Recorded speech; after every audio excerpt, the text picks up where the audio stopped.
Olá, cumprimento a nossa distinta audiência para mais um Fórum Comunitário. O programa Fórum Comunitário é de iniciativa e responsabilidade da CWB-TV, o canal comunitário de Curitiba e região metropolitana.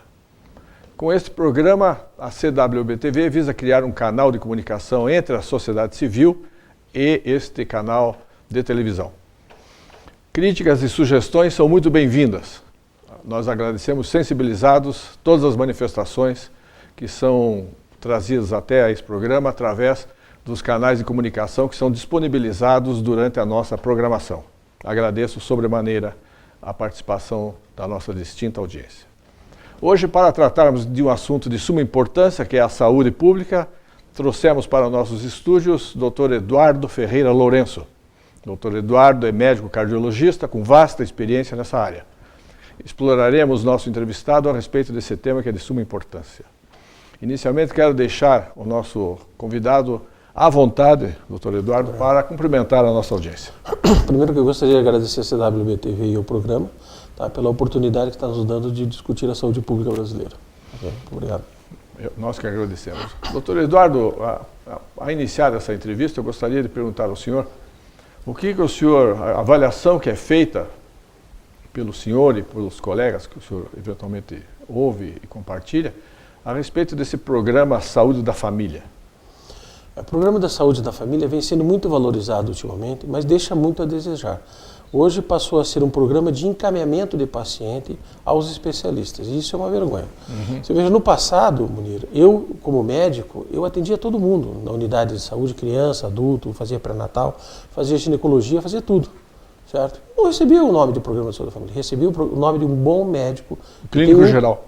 Clínico geral, um bom médico com interesse dentro da sociedade de resolver o problema da sua comunidade. O que nós precisamos hoje não é de médicos de saúde da família, precisamos de bons profissionais que sejam incentivados e valorizados para que façam com a sua carreira de Estado um profissional que a população confie. E aí sim, tem aquele médico que todo mundo sabe, o meu médico é o Dr. Eduardo, o meu médico é o meu médico do posto. É aquele médico que eu sei que pode ir me procurar a qualquer hora do dia ou da noite, que tem o teu telefone. O médico do posto de saúde que tem o teu telefone. Pergunta se o médico do PSF entrega o telefone dele para a população que ele assiste. Eu duvido. E o compromisso desse médico de saúde da família é o médico que deveria permanecer do ponto de vista integral em prol da comunidade ao qual ele vive. Hoje, infelizmente, supervaloriza-se o médico de família e pouco se resolve em relação à população. O senhor abordou um tema importante, que é o interesse do médico, né? O grau de comprometimento do médico, ele está ligado a diversos fatores, né, doutor Eduardo? Com certeza. O primeiro dele é uma satisfação financeira. Tá? Isso é óbvio. Hoje você ganha como médico, às vezes de saúde da família, o insuficiente para pagar a faculdade de medicina do seu filho. Quer dizer, então isso é um absurdo. Se não se investir no profissional, o que você espera desse profissional? Aquele profissional que realmente não assume o compromisso junto da população. Esse comprometimento dos médicos, ele é extremamente afetado por essa falta de valorização, né? Primeiro pela falta de valorização e depois pela falta de condição de acessibilidade e resolutividade na sua atividade profissional. Você não estuda 22, 24, 26 anos para dizer para um doente que você tem que mandar para um especialista que demora 2 anos, né, o seu atendimento especializado. E o médico de saúde da família, ou o médico bom clínico que se compromete a atender o doente, ele resolve em torno de 90% a 95% dos problemas da saúde dos pacientes na unidade básica de saúde. Sem necessidade de interferência de outros médicos. Sem necessidade de interferência de outros profissionais. Né? Desde que ele tenha o compromisso de buscar, de estudar e de se aprimorar. Para isso ele tem que ter uma condição humana e uma dignidade de trabalho. Sim. E além disso, as condições que estão à disposição do profissional também devem ser adequadas, né? As condições devem ser adequadas, com certeza. Ele tem que ter uma condição técnica de exames complementares que deem a acessibilidade dele a todos os exames necessários para diagnóstico e tratamento desse paciente de uma forma adequada. Hoje você encaminha um doente para o cardiologista, às vezes, sim, e você chega no cardiologista, o doente, infelizmente, não tem a capacidade de entendimento do que ele toma. Ele chega sem saber o que toma. Encaminhado para uma doença que vai, eu tenho uma pressão alta e um cansaço, sem o eletrocardiograma, sem uma ecocardiografia, como é que o cardiologista vai fazer? Você vai marcar uma consulta que demora às vezes 6 meses, 1 ano, certo?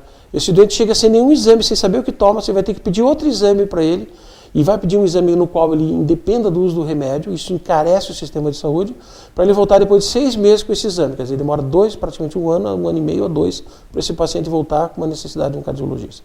Quer dizer, a medicina é mal feita desde lá do início. Entendi. Desde a condição básica de atendimento do doente a uma condição terceirizada do serviço.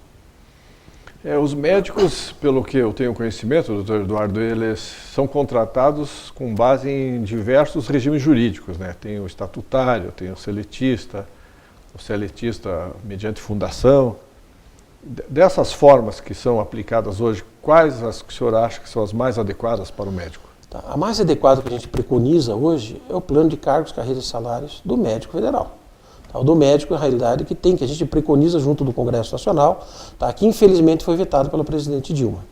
Quer dizer, aqui nem hoje tem os do juízo. Você vai para o interior, se aprimora, fica lá o tempo, fica estudando, dá a sua contribuição social aos pacientes do interior, sim, dentro daquelas formações que você teve dentro da faculdade, e aos poucos, por nivelamento, por progressão funcional, vindo para uma cidade maior, para uma capital, para depois fazer e formar os seus filhos também. Quer dizer, é o nosso plano de cargo, carreira e salário que a gente preconiza junto do Conselho Federal de Medicina, junto do Sindicato dos Médicos, uma carreira profissional de Estado do médico brasileiro. Essas entidades que o senhor citou, o CIMEPAR e o CRM, eles encamparam essa luta? Encamparam essa luta, com certeza. E não vai se resolver a saúde brasileira enquanto não se resolver o problema do médico. Porque a gente sabe que todos os profissionais da saúde são extremamente importantes na resolutividade do atendimento da saúde. Mas se você está doente, o primeiro profissional que você procura é o médico. Sim, claro. Você vai no consultório particular dele, paga a consulta, porque no SUS você demora 3 a 6 meses para marcar uma consulta. Quer dizer, esse médico acaba resolvendo o teu problema no seu consultório particular. Quer dizer, então, na realidade, o médico é uma peça extremamente importante, não desmerecendo as outras peças. As outras são também fundamentais para a resolutividade. Mas se esquecer daquele profissional que tem a resolutividade maior no atendimento da doença, infelizmente você vai estar jogando toda aquela saúde pública no lixo. E é a nossa população que paga por isso, claro, de uma forma cara e de uma forma extremamente desassistida. Além do próprio médico, né, sentir, às vezes, uma frustração no desempenho da profissão dele. Com certeza. Então, o médico estando frustrado, o que ele vai fazer? Ele vai deixar de produzir aquilo que ele poderia produzir. Entende? Isso aí é extremamente deselegante, porque você não faz medicina, não estuda 22, 24, 26 anos com uma especialidade para dizer para o doente, infelizmente, depois de estudar tanto, eu posso te dizer que eu não tenho condições de trabalhar. Então, o governo, é uma política de governo, o governo tem que saber estruturar a saúde pública brasileira, investir no profissional da saúde. Infelizmente não investe na saúde como se preconiza. Hoje é preconizado investir 10% do produto interno bruto na saúde pública brasileira. Sim. O governo não investe nem 3% nem 4%, quer dizer, é uma vergonha nacional. Países como o Chile, como os países da Argentina, investem muito mais do que o Brasil, que são países muito menos desenvolvidos. E com menos potencial econômico. Com menos potencial de desenvolvimento. Esse programa que é muito comentado aí, doutor Eduardo, a respeito dos mais médicos, né, que trouxeram profissionais de fora, especialmente de Cuba, se não me engano. Esse aí, que impacto o senhor vê, que avaliação que o senhor vê a respeito desse programa? O programa Mais Médicos, para mim, é político eleitoreiro. Entendi. Tá? Segundo, a qualificação do profissional que vem para cá não está sendo avaliada. Quer dizer, você exige tanto do médico brasileiro, tanto do povo brasileiro, para estudar, para passar no vestibular é dificílimo. Está aí, Universidade Federal do Paraná, 70 candidatos por vaga. Depois você pega qualquer profissional que sai de fora do Brasil, que não tem nem nivelamento para entrar, sai de uma faculdade mal preparada e traz para o Brasil para servir a tua população de uma forma que está sendo servida. Quer dizer, realmente é vergonhoso esse programa. Além do que, em algumas situações, é mais vergonhoso porque você paga muitas vezes o médico estrangeiro muito mais que o médico brasileiro. Um exemplo, o programa desses Mais Médicos dá R$10 mil iniciais de salário. O programa do médico federal concursado, formado no Brasil, tá, com especialidade, salário inicial R$3 mil, e o médico de fora R$10 mil. Claro, não vou discutir o médico cubano, porque cubano é escravidão. Escravidão já se foi feita a abolição em 1888 pela nossa querida princesa Isabel. Claro. Vamos deixar de querer voltar à escravidão, vamos dar condição de dignidade ao indivíduo como cidadão, primeiro como pessoa, depois como profissional, como médico. E é isso que nós precisamos nesse país. O programa Fórum Comunitário é de iniciativa e responsabilidade da CWB-TV, o canal comunitário de Curitiba e região metropolitana. Com esse programa, a CWB-TV visa criar um canal de comunicação entre a sociedade civil e esse canal comunitário de televisão. Hoje, em nossos estúdios, temos a grata satisfação de receber o Dr. Eduardo Ferreira Lourenço, médico cardiologista com vasta experiência na área. Estamos explorando o nosso entrevistado a respeito de temas que interessam à saúde pública. Eu gostaria de perguntar agora, doutor Eduardo, a respeito da avaliação que o senhor faz da população em relação aos médicos. A população tem uma avaliação em relação aos médicos e qual seria, do seu ponto de vista? Veja assim, a maior parte da população considera um profissional médico um bom profissional. O objetivo do profissional médico é servir a população. Certo. Ele fez medicina porque ele quer diminuir o sofrimento daquele povo que ele convive e vive no seu dia a dia. Claro. Certo? O que vem acontecendo ultimamente em relação à medicina? O médico desmotivado, ele vai começar a destratar a população. Não vai ter aquele âmago da questão de servir. Ele vai ficar preocupado naquilo que ele tem que pagar, naquilo que ele tem que fazer, naquilo que ele tem que financiar. Hoje, para você conseguir trabalhar com médico, você vai ter 5, 6 empregos. Como é que você, com 5, 6 empregos, consegue dar uma qualidade de assistência ideal? Eu me recordo quando eu me formei, Munir, eu tinha 9 empregos. Eu não morava na minha casa, eu morava nos plantões. Certo. Eu morava viajando para um lado e para o outro. Hoje, infelizmente, com aquilo que a gente ganha, eu tenho que manter 4 empregos. Quer dizer, eu não tenho sábado, eu não tenho domingo. A minha família não me acompanha muitas vezes no sábado e no domingo. Enquanto todos os outros profissionais de todas as outras áreas que não da saúde têm a sua família no final de semana. Claro. Quer dizer, como é que esse médico vai ver a população? Entende? E a população, mas médico ganha bem. Ganha bem? Trabalha 24 horas por dia. Você vai ganhar muito mais do que você ganha hoje. Claro. Aí você não tem descanso, não tem repouso, não tem qualidade de vida. Então, se não fizer a carreira de médico, o que vai acontecer? Então, o médico vai cada vez, quando atender essa população, vai atender de uma forma estressante, cansado, fadigado e sem resolutividade, porque não existe política governamental que tenha interesse em resolver o problema da saúde pública brasileira. Esse ponto que o senhor aborda da falta de interesse, a gente vê alguns filmes que mostram que os laboratórios eles têm interesse não na cura também da doença, mas sim que o paciente tome um remédio de uso contínuo e que simplesmente administre isso e não resolva o problema. Quer dizer, a resolutividade não é o objetivo. Veja bem, o médico é interessante, porque ele procura resolver o problema do doente. É o único profissional que trabalha contra a própria profissão. Por quê? Porque ele quer resolver o problema do doente. Ele quer perder o cliente como cliente. Porque eu não quero que esse doente continue sofrendo, eu quero que diminua o sofrimento. Ele pede para não beber, ele pede para não fumar, ele pede para fazer atividade física, fazer sua dieta adequada. Então o médico, teoricamente, trabalharia contra as pessoas? Trabalharia, porque ele quer o bem do outro, que é superior a qualquer atividade do médico. O bem do paciente é superior a qualquer atividade do médico. Tá? E eu vejo o seguinte, do ponto de vista de resolutividade, tá? O médico só vai ter resolutividade se ele tiver a condição ideal de assistência. Claro. Tá? E a condição ideal de assistência é um plano de cargos, carreiras e salários, tá? E é uma condição digna para que você resolva do ponto de vista através das políticas de saúde com financiamento de 10% do produto interno bruto para o Brasil hoje. Entrevistamos hoje o Dr. Eduardo Ferreira Lourenço. Ele trata de assuntos de saúde pública de suma importância para todos nós. Nós vamos para um pequeno e breve intervalo e continuaremos no segundo bloco. Por favor, obrigado.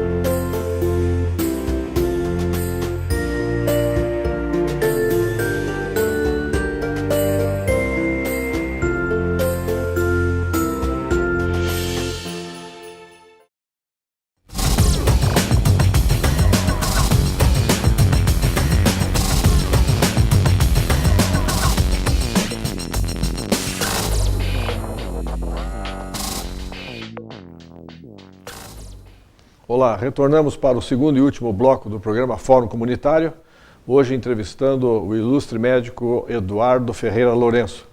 O Dr. Eduardo é cardiologista com vasta experiência na área e trata de assuntos de suma importância relativamente à saúde pública.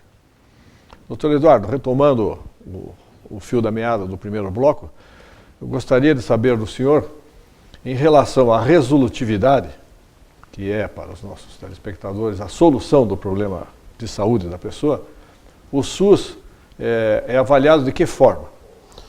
Se você for ver a Política Nacional de Saúde, é um caos. É um caos, tá? né?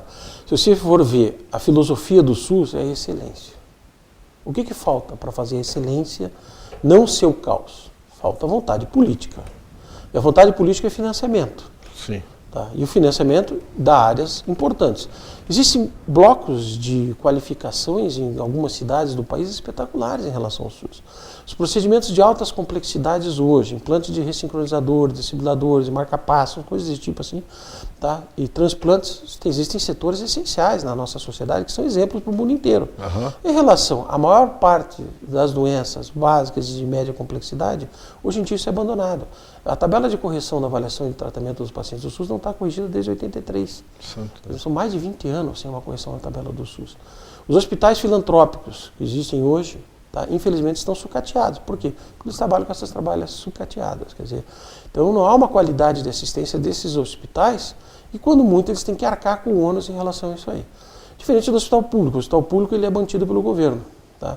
E, teoricamente, deveria dar uma resolutividade nessas maiores doenças. Certo. Mas, infelizmente, o nosso maior hospital público do Estado do Paraná, o Hospital de Clínicas da Universidade Federal do Paraná, fechou o seu pronto atendimento para remanejar leitos dentro do seu hospital, para aumentar o número de leitos, e fechou o seu maior pronto-socorro do Estado do Paraná, público, terciário. Consequentemente, foi aberta uma unidade de pronto atendimento da Prefeitura de Curitiba que não tem a resolutividade que tinha o antigo pronto atendimento do Hospital de Clínicas. Isso, consequentemente, a população do Estado inteiro ficou desassistida. Quer dizer, isso é um absurdo e a gente espera que com a nossa nova empresa que vai entrar para administrar o Hospital de Clínicas, a Empresa Brasileira de Serviços Hospitalares, a EBSERG resgate o quanto antes essa unidade de pronto atendimento terciário que dava uma assistência a todo o Estado, que infelizmente foi fechada na época por problemas políticos eleitoreiros e principalmente por problemas políticos da Copa, pelo não cumprimento da formação de uma unidade UPA da matriz, pelo dinheiro recebido pela Prefeitura Municipal de Curitiba. Quer dizer, então, quando a Prefeitura não resolve, ela dá um jeitinho para negociar com o hospital público, para ver se ela faz aquilo para mostrar para o governo federal que ela fez alguma coisa. E com isso quem sofre é a população terciária. Então esse aí foi um arranjo em relação às obrigações assumidas por Curitiba para a Copa do Mundo e que não foi cumprido. Que não foram cumpridas, realmente. Na área da saúde. Na área da saúde. Já existia um projeto prévio do antigo governo, que era construir uma nova UPA da matriz ali perto do campo do Paraná Clube ali, né? Certo. Tá? E que depois não foi cumprida, foi devolvido o dinheiro para o governo federal e precisava se montar uma unidade da matriz para se atender a população durante a sua Copa do Mundo. E, na realidade, essa UPA da matriz começou a atender, atendemos iranianos, atendemos várias outras pessoas, tá? Bêbados, alcoólatras, e deixamos de atender a nossa população com AVC, com infarto, com derrame, com câncer, tá? Que veio a sucumbir por falta de uma unidade melhor, terciária. Quer dizer, atenderam o pessoal que estava na Copa do Mundo? Atenderam o pessoal que estava na Copa se divertindo e deixaram de atender a população brasileira. O senhor, com a experiência que o senhor tem nessa área aí, que não é pouca, a gente nota pela fala que o senhor desenvolve, que é uma pessoa que conhece profundamente a saúde pública brasileira. Qual seria a expectativa do médico hoje em relação à saúde pública do Brasil? A expectativa é deprimente, certo? Porque não existe política pública assumida pelo governo federal no sentido de aprimorar essa política de saúde brasileira. Não existe interesse no financiamento dos 10% e não existe interesse do plano de cargos e carreiras e salários do médico brasileiro.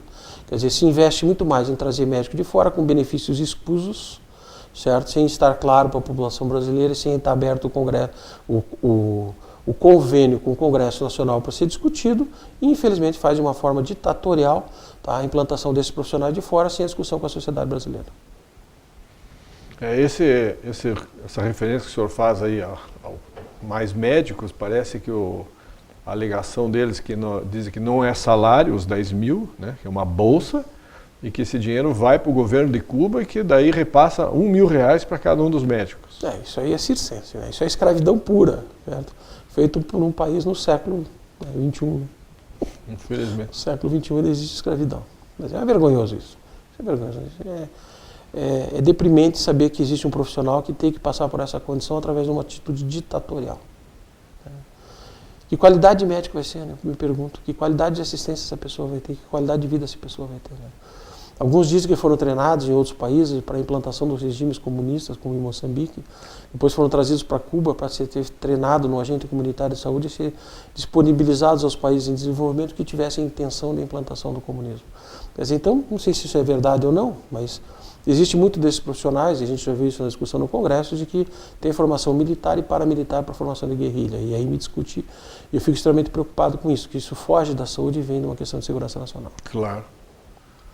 Isso é um assunto que é recorrente aí nas conversas, né? E eu noto também que um dos problemas que agravam tanto a saúde pública como a estrutura do Brasil em geral é essa falta de controle no crescimento demográfico, né? Porque o crescimento da população é exponencial e não há estrutura que atenda, seja ela de transportes, saúde, trabalho, né? Alimentação. E enquanto não houver uma política mais responsável, né? Que evite o crescimento demográfico para que tenham mais eleitores, mais gente usando ônibus, né? Todo o dinheiro que for investido não vai atender isso, né? Não, com certeza. Aí a gente vem para as políticas sociais. Eu fico preocupado porque tem pacientes meus, ou pacientes de colegas meus, como em Minas Gerais, que eram marceneiros, eram casados, tiveram seus filhos já, com 20 e poucos anos, a esposa com 16, 17 anos, casaram com uma mulher precoce, já tinham 20 anos, 4 anos de casado com 3 filhos, e assim progressivamente os seus agentes comunitários de saúde e os seus líderes comunitários do Movimento Sem Terra dizendo, olha, quando a tua filha tiver 16 anos, você vai ganhar uma bolsa por filho de R$100, mais a tua bolsa família, você vai ganhar mais do que você ganha o salário mínimo brasileiro. Quer dizer, então por que você vai trabalhar, cara? Curta a vida, faça filho, é tão gostoso e aproveite. Quando o teu filho tiver com 16 anos, ela já vai poder engravidar, já vai poder ter o filho dela, com essa bolsa dela e a bolsa do filho. Então esses programas sociais têm que ser rediscutidos em relação a uma sociedade que não pensa da forma de uma construção de uma nação. Pensa única e exclusivamente através da sua miserabilidade de pensamento, que não é viver para uma nação, é viver para o seu próprio bolso ou para a sua própria barriga. É um indivíduo que vive pela fome. Tá? Então por isso que a miserabilidade do Brasil aumentou nesses últimos anos. Infelizmente o governo ainda não se atentou a isso. Espero que o governo se atente a isso se ele realmente quer o desenvolvimento de uma nação. Porque segundo alguns críticos desses programas sociais, eles dizem que o avanço social é medido de acordo com o número de pessoas que deixam de receber esses auxílios sociais e não com o aumento das pessoas que o recebem, né? Por isso que a miserabilidade aumentou. Eu acho que esses programas sociais são essenciais por um período temporário para o governo capacitar essas pessoas para que elas tenham a própria independência e saibam andar com as suas próprias pernas. Isso é desenvolver uma nação. Tá? Desenvolver uma nação também é você implantar escolas 24 horas. 24 horas não, escolas integrais. Integrais. Né? As regiões mais pobres, você coloca, o pai vai trabalhar, coloca o aluno no colégio. O pai volta do trabalho, o pai vai pegar o aluno no colégio. Isso. Valorizando seus professores, tá? E aí sim você vai preconizar uma saúde pública de decência. Você vai fazer uma prevenção lá embaixo, naquele carente, naquele que não tem uma água tratada, aquele que não tem um esgoto tratado, aquele que não tem uma condição ideal de assistência, não tem uma condição de alimentação. Você vai dar alimentação para ele e vai dar a educação. A educação é essencial. Antes de você ter saúde, você tem que ter educação. Se você não tiver educação, você não vai ter saúde nunca. E, consequentemente, você vai cada vez gastar mais na saúde e vai resolver cada vez menos porque não se tem educação no país. Esse ponto é de suma importância, né? A educação é base de tudo, né? Educação é estrutura básica. De uma sociedade, como a família é a estrutura básica de uma sociedade. Claro. A desorganização da família deixa desorganizada a sociedade. Verdade. E as pessoas falam que precisa de mais polícia, mais presídio, diminuir a maioridade penal, mas o que falta mesmo é uma educação dentro de casa, né? Não só. Veja bem, se você tiver uma educação dentro de casa não tão bem formada, mas você tem uma escola integral, seu filho vai para essa escola, seja educado de uma forma correta nessa escola. Essa criança chega em casa e se seu pai está bebendo, está usando droga, está fazendo alguma coisa errada, ele vai dizer, pai, não é certo isso. E qual é o pai que não condói com a dor do filho? Claro. Que sente a dor do filho, quer diminuir o sofrimento e quer procurar ajuda, quer procurar um tratamento para se corrigir daquilo que ele está errado. Quer dizer, quando você vai andar de carro e o teu filho diz, pai, por que você não botou o cinto? Você bota o cinto na hora e fica com vergonha. Claro. Pai, por que você bebe? Sim. Meu filho, beber é errado, pai. Por que você fuma? Fumar é errado, pai. Sim. Eu aprendi isso na minha escola. Tá? E além disso, o custo operacional disso é muito pequeno. Porque aí sim o pai vai conseguir viver com o salário mínimo, porque o filho vai ter comida na hora que chega no colégio, na hora do almoço do colégio, na hora que sai do colégio, ela pode tomar um banho para o colégio, pode vir vestido para casa prontinho para ficar curtindo a sua família e conversando com ela, com a família toda depois do seu trabalho, né, com descanso e com qualidade de vida. E essas escolas, talvez fossem até noturnas, porque tem um profissional que trabalha à noite. Claro. Dá a oportunidade de ter uma escola noturna para essas crianças com dignidade, com assistência e com formação. E é interessante, cara, que eu vivi uma parte da minha vida, o maior programa social existente no Brasil, que ninguém deu bola, até hoje, que são os rapazes de 17, 18 anos, que é o Exército Brasileiro. que integraliza os seus soldados naquele período de formação, então, dos primeiros 40 dias iniciais e depois por aquele ano inteiro, para dar cidadania, dar direito à dignidade, dar responsabilidade e personalidade forte com caráter de dedicação. Quer dizer, são coisas diferentes. Para quem serviu o Exército, para quem treinou esses jovens, tive a oportunidade de ficar 2 anos no Exército, como convocado como oficial médico do Exército Brasileiro, e a gente conseguiu, durante esses anos, no interior do Paraná, certo? Como médico, atender essa população toda que não tinha nem formação, não tinha nem condição humana, muito menos avaliação estrutural anatômica, avaliação estrutural de coordenação motora, capacidade de entender o que é um pé direito, o pé esquerdo, que você tinha que criar, através da tua sensibilidade, o soldado que tinha que saber o que é esquerdo, o que é direito e não sabia. Mas ele sabia o que era o pé com palha e pé sem palha. Então, quando ele marchava direita, esquerda, foi assim, pé com palha, pé sem palha, pé com palha. E assim o cara conseguiu aprender o que é direito e o que é esquerda. Então, essa questão social das Forças Armadas, das instituições militares, são extremamente significativas e extremamente resolutivas para o Brasil como um todo. Sim. Mas não precisa fazer Forças Armadas em tudo. Precisa fazer o quê? Educação básica, com professores bem capacitados desde baixo, desde lá da escola primária, desde a creche. Daí sim você vai promover o desenvolvimento de uma nação e você vai deixar de gastar tanto com a saúde básica brasileira. Tenho certeza que hoje colhemos pérolas com o Dr. Eduardo Ferreira Lourenço. Eu quero deixá-lo à vontade, Dr. Eduardo, para se despedir dos nossos telespectadores. Eu agradeço a CWTV, ao programa comunitário e a todos vocês pela oportunidade de deixar para vocês todos e para a população, né, o melhor assistência que a gente daria de dar como cidadão brasileiro. Como aquele que veio como filho de imigrante, que não precisa ser preto, nem branco, nem índio para desenvolver a nação como um todo. Não existe distinção de raça. Existe distinção de oportunidade. E as oportunidades têm que ser iguais a todos. E aí sim você vai criar um país com dignidade. Agradeço mais uma vez a presença do Dr. Eduardo Ferreira Lourenço e agradeço especialmente a equipe da CWBTV e a nossa distinta audiência. E convido-os para o próximo Fórum Comunitário oportunamente. Muito obrigado.